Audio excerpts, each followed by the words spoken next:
Assalamualaikum warahmatullahi wabarakatuh. Saya Aini Intan Nurlailia dengan NIM 22060111101006 jurusan Matematika Fakultas Saintek Universitas Islam Negeri Maulana Malik Ibrahim Malang.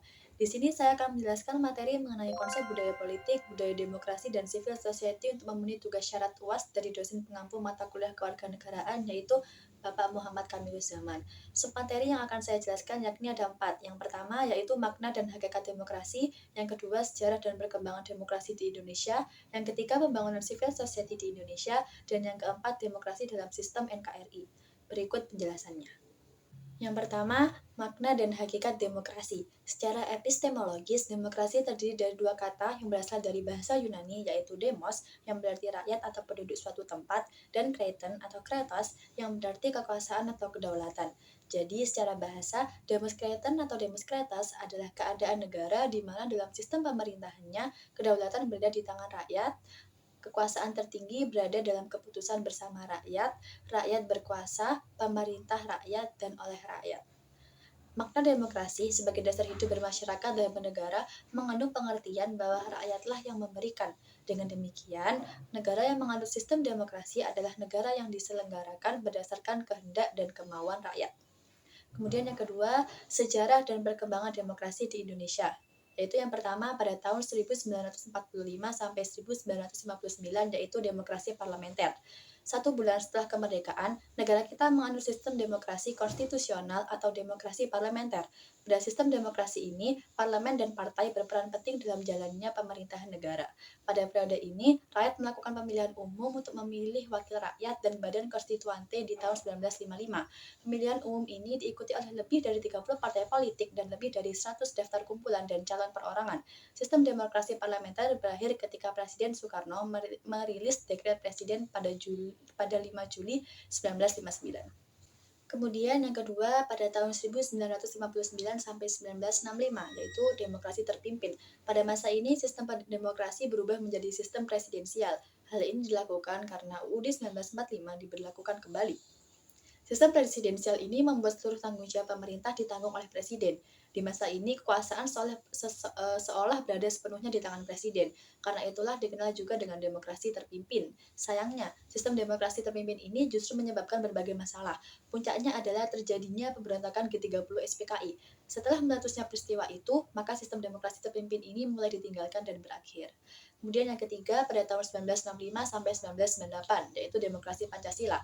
Demokrasi Pancasila merupakan demokrasi konstitusional yang mengedepankan sistem presidensial. Di masa ini, UUD 1945 dan Pancasila diterapkan untuk menciptakan suatu kedaulatan rakyat. Pada periode ini juga, pemilihan umum untuk anggota DPR dan MPR mulai dilaksanakan, tepatnya pada 1971, 1977, dan lainnya. Sayangnya di masa Orde Baru ini, kekuasaan yang dimiliki presiden digunakan untuk menguasai politik, sampai akhirnya gerakan mahasiswa berhasil menurunkan Presiden Soeharto dari jabatannya sebagai presiden. Yang keempat pada tahun 1998 sampai sekarang yaitu demokrasi reformasi. Setelah berhentinya Soeharto dari jabatan presiden, Indonesia mulai melakukan perbaikan di berbagai bidang, termasuk politik. Masyarakat Indonesia sepakat untuk kembali menerapkan demokrasi pada sistem politik yang ada. Demokrasi di era reformasi benar-benar diterapkan sesuai dengan nilai-nilai Pancasila dan UUD 1945. Seiring membaiknya demokrasi di Indonesia ini, pemerintahan Habibie juga berhasil menyelamatkan negara dari krisis moneter yang semakin memburuk. Kemudian penjelasan yang ketiga mengenai pembangunan civil society di Indonesia. Civil society di Indonesia sudah ada sejak masa penjajahan Belanda. Civil society lebih merujuk kepada institusi yang non-pemerintah dan mampu untuk mengimbangi sebuah negara. Menurut Alexis de Tocqueville, civil society merupakan kekuatan dari politik sendiri, kekuatan pengimbang yang dapat melakukan check and balance terhadap kekuatan negara. Ciri-ciri dari masyarakat sipil yaitu kesukarelawanan, kewasembadaan, self-generating, kesewadayaan atau self-supporting, dan kemandirian yang tinggi dalam menghadapi negara, serta berkaitan dengan norma dan nilai-nilai hukum yang diikuti warganya. Peran civil society dalam menuju negara demokratis sangat penting, seperti pada saat kepemimpinan Baharudin Yusuf Habibie yang telah membentuk satu tim dengan keputusan Presiden nomor 198 tahun 1998 tentang pembentukan Tim Nasional Reformasi menuju Masyarakat Madani.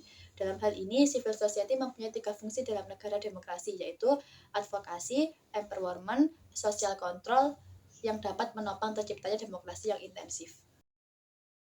Kemudian penjelasan yang keempat yaitu tentang demokrasi dalam sistem NKRI.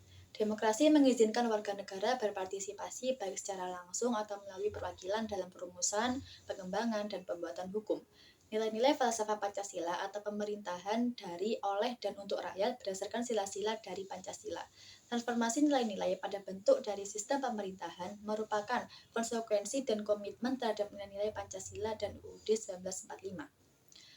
Menurut C.F. Strong, demokrasi adalah sistem pemerintahan di mana mayoritas rakyat berusia dewasa turut serta dalam politik atas dasar sistem perwakilan yang kemudian menjamin pemerintahan mempertanggungjawabkan setiap tindakan dan keputusannya.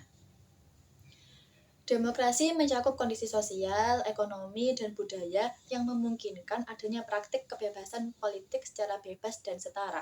Demokrasi juga merupakan seperangkat gagasan dan prinsip tentang kebebasan beserta praktik dan prosedurnya. Demokrasi mengandung makna penghargaan terhadap harkat dan martabat manusia. Sekian materi yang saya sampaikan, kurang lebihnya mohon maaf. Wassalamualaikum warahmatullahi wabarakatuh.